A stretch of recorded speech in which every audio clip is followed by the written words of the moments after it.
Disclaimer: these are my rules, not the rules. Use it, improve it, or trash it.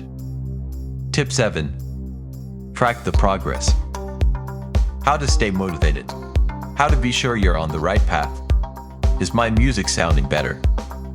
If you're here for the long run, it is a good practice to keep track of your progress. Keeping all your music statistics allows you to evaluate and decide your next moves. It also helps you find new motivation for the music you're about to produce in the near future. There's a small but solid list I find helpful that I want to share with you to make it easy track. On a scale 1 to 10, how happy I'm feeling with this new track. Number of sales and streams report this quarter. Overall sound in my opinion. Relation with the label. Artworks are good or bad. Promotions are good or bad. Even with a small amount of data collected, you're giving value to the time spent on every piece of music.